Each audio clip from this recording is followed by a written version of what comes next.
In February 2026, just hours after gold suffered its worst single-day crash since 1983, falling nearly 10% in a single session, jpmorgan did something that stunned Wall Street. They didn't downgrade, they didn't warn, they raised their gold price target to $6,300 an ounce. Not in 5 years, not in a decade, by the end of this year. While retail traders panicked, while margin calls forced small investors to liquidate, the largest bank in America looked at the carnage and said, "This changes nothing. Buy more." That decision wasn't emotional, it wasn't reckless, it was the conclusion of a pattern that has been building for years. A pattern most people still haven't seen, but once you understand the 5 signals behind it, the picture becomes impossible to ignore. Welcome to the financial system. Control the money, control the history. And remember, simple is never easy. To understand why jpmorgan is betting on $6,300 gold, you first have to understand what gold actually represents in the modern financial system. Because gold is not an investment in the traditional sense. It doesn't pay dividends, it doesn't generate earnings. It sits there. It does nothing. And that is precisely the point. Gold is the only major financial asset on Earth that is not someone else's liability. Every dollar in your bank account is a claim on a bank that may or may not honor it. Every treasury bond is a promise from a government drowning in $36 trillion of debt. Every stock is a bet on a company's future earnings in a world of rising uncertainty. Gold is none of those things. Gold is the financial system's emergency exit. And when the smartest institutions in the world start racing toward that exit, not retail speculators, not social media traders, but central banks and sovereign wealth funds, that tells you something profound about what they see coming. So let's walk through the 5 signals, one by one, because each one alone is significant. Together, they form a pattern that history has only produced a handful of times, and every time it did, the world that came after looked nothing like the world that came before. Signal 1. Central banks are accumulating gold at a pace not seen since the 1960s. For 3 consecutive years, 2022, 2023, and 2024, central banks around the world purchased over 1,000 tons of gold each year. To put that into perspective, the average between 2010 and 2021 was roughly 400 to 500 tons per year. That means central banks more than doubled their buying rate almost overnight. In 2025, they added another 863 tons, and while that figure dipped slightly below the 1,000-ton mark, it remained dramatically above historical norms. And here's the detail that matters most. They kept buying even as gold prices hit record after record, 50 all-time highs in a single year, gold surging past $4,000 an ounce for the first time in October 2025, prices climbing over 60% in 12 months, and still the buying continued. That tells you this is not speculative. Central banks don't chase momentum. They don't buy because prices are rising.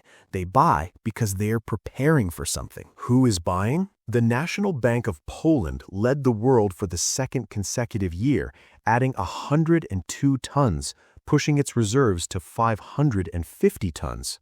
China's central bank has been accumulating steadily. Official numbers say around 2,200 tons, but independent analysts estimate the real figure could be 10 to 15 times higher because China doesn't report accurately. India, Turkey, Kazakhstan, Brazil, all adding aggressively. The Central Bank of Brazil re-entered the gold market in 2025 after a 4-year absence, adding 43 tons in just 3 months. Even sovereign wealth funds, like Azerbaijan's State Oil Fund, disclosed purchases for the first time.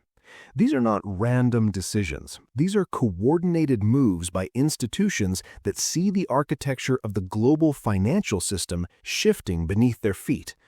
A World Gold Council survey of 73 central banks, the largest sample ever recorded, found that 76% expect gold to make up a higher share of global reserves over the next 5 years. and 73% expect the dollar's share to decline. That's not speculation.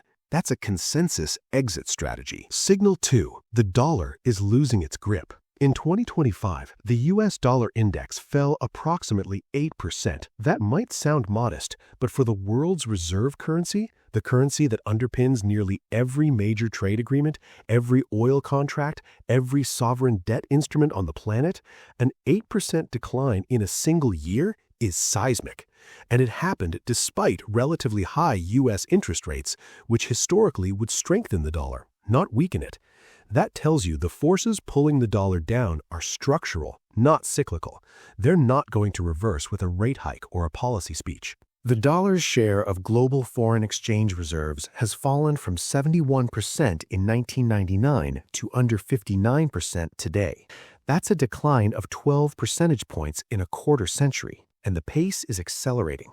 More bilateral trade is being settled outside the dollar. Russia and China conduct virtually all their trade in local currencies. Saudi Arabia, the country that made the petrodollar system possible in 1974, has opened the door to selling oil in other currencies. The BRICS nations are developing alternative payment systems.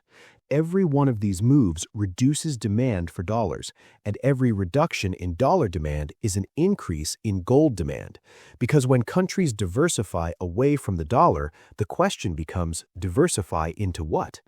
The euro has its own fiscal problems. The yuan is not fully convertible. The yen is weakening. The answer, again and again, is gold. Signal 3. The bond market is breaking. For decades, US Treasury bonds were considered the safest asset on Earth, the bedrock of the global financial system, risk-free, untouchable. That assumption is dying. In 2025, gold surpassed the share of US Treasuries in central bank reserves for the first time since 1996. Think about what that means. The institutions responsible for safeguarding entire nations' wealth now trust a metal more than they trust the full faith and credit of the United States government. This didn't happen in a vacuum. U.S. national debt has crossed $36 trillion. The annual deficit runs at roughly 7% of GDP. Interest payments on the debt are now among the largest line items in the federal budget, exceeding defense spending. And every year, the government must issue more bonds just to pay the interest on the bonds it already issued. It's a debt spiral, and the world is watching. Morgan Stanley's chief investment officer recently made one of the boldest calls in decades, recommending a 60-20-20 portfolio. 60% stocks, 20% bonds, 20% gold. Abandoning the classic 60-40 model that has anchored investing for generations. His reasoning was blunt. Bonds no longer provide reliable protection. During last year's tariff chaos, treasuries sold off alongside stocks. Gold rallied. The old rules are gone. And when the old rules die, gold doesn't just preserve wealth, it reprices everything around it. Signal 4. ETF inflows have reached a structural turning point. In the years following the 2020 pandemic, Western investors largely ignored gold. They chased tech stocks, meme stocks, crypto. Gold ETFs actually saw net outflows for several consecutive years. But in 2025, that reversed violently. Global gold ETFs posted their strongest quarterly inflows on record.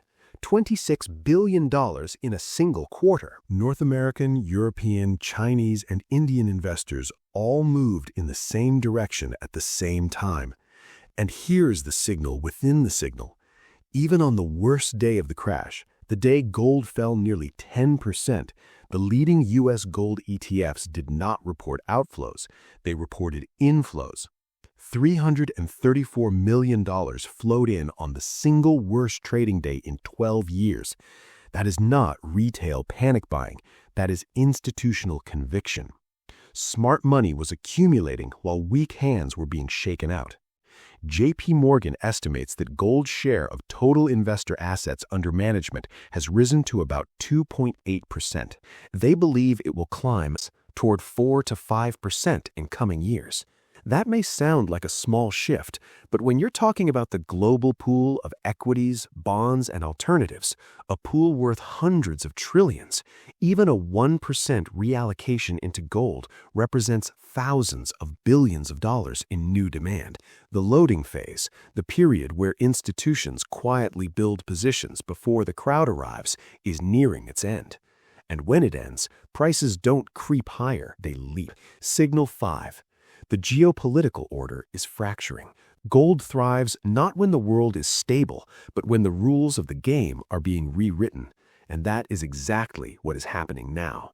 The freezing of Russia's $300 billion in foreign reserves after 2022 sent a message to every non-aligned nation on Earth. Dollar assets carry political risk. If the West can freeze your reserves with a phone call, then those reserves aren't really yours. That single act accelerated the gold rush more than any inflation print or rate decision ever could. Countries watched, countries learned, and countries started buying gold, the one asset no government can freeze, no central bank can devalue, and no sanctions regime can confiscate. By early 2026, the top 15 central bank buyers had collectively added over 2,000 tons since the Russian freeze. The BRICS nations piloted a gold-backed digital trade settlement instrument in late 2025, designed to bypass the SWIFT network and the dollar entirely. Economists are now comparing this period to a reverse Nixon shock. In 1971, Nixon unlinked the dollar from gold to allow unlimited credit expansion. Now, the world is relinking itself to gold to impose discipline on a system drowning in over $340 trillion of global debt. So what does this all mean for you? It means the loading phase, the quiet period where the powerful accumulate before the public understands what's happening, is almost over. Central banks have been loading, sovereign wealth funds have been loading, institutional investors have been loading. JPMorgan didn't set a $6,300 target because they're optimistic. They set it because the math demands it. 800 tons of central bank purchases projected for 2026. ETF inflows accelerating, the dollar weakening structurally, bonds losing their safe haven status, and a world that is actively, deliberately, and irreversibly moving away from the system that has governed global finance for the last 50 years. History doesn't repeat, but it rhymes. And the rhyme here is unmistakable. Every time the global monetary order has shifted, from the gold standard to Bretton Woods to fiat, gold repriced to reflect the new reality. We are living through the next shift. The only question is whether you see it before the loading phase ends or after, when the doors close and the price has already moved beyond your reach. This is what financial education really means. Not budgeting, not saving tips. Understanding how the system works, who it serves, and what it looks like when the rules are being rewritten. If you don't understand the game, you will always be the last to know. And in finance, the last to know are always the ones who pay. If this gave you a new perspective, hit subscribe. It's Financial System, and history leaves clues. I show you where the money leads.